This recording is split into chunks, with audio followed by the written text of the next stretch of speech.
Some people choose to build their websites locally, then move the site to a web host for launch. Other people build the site directly on the web host. Which is better?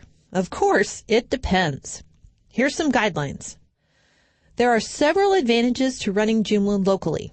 First of all, no one sees the site before it's done, so you can make as many mistakes as you want. There's no web hosting fees until you're ready to launch. There's no internet involved with running the website. That's great if you're working remotely, like you're on an airplane or something. However, there's several disadvantages to running Joomla locally. No one sees the process before you're done. So if you're going in the wrong direction, your client can't intervene any earlier in the process. It also means that any collaborators, like designers, engineers, content specialists, or search engine optimization specialists, do not see the site until it's done. And then you have to move the site from your local computer to the web host. The advantage to running Joomla on the web host and building it there is you don't have to install MAMP or XAMPP. You can also install Joomla once, and you don't have to move the site later. Finally, your client can see what you're doing while you're building the site, as can all of your collaborators. The disadvantages to running Joomla on the web host include you pay for hosting while you're developing the website. And if you're slow, that could be quite a while.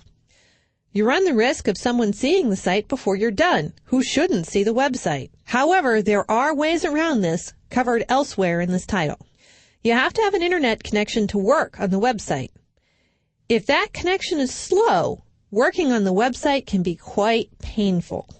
What's best for you? If you're the only person building a website and the only person you have to make happy is yourself, building the site locally makes great sense. If you only have a dial-up internet connection, you might also want to consider building sites locally.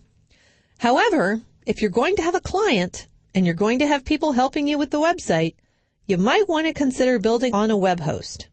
I build all of my sites on a web host personally because I'm always working with distant collaborators and clients. For the purposes of this training video, however, I will be building the websites locally on my Windows computer using XAMPP. That way, if you're following along with me and with the exercise files, we've standardized things as much as possible. Web hosts are all different, so it's very hard to train you how to use a specific web host out there.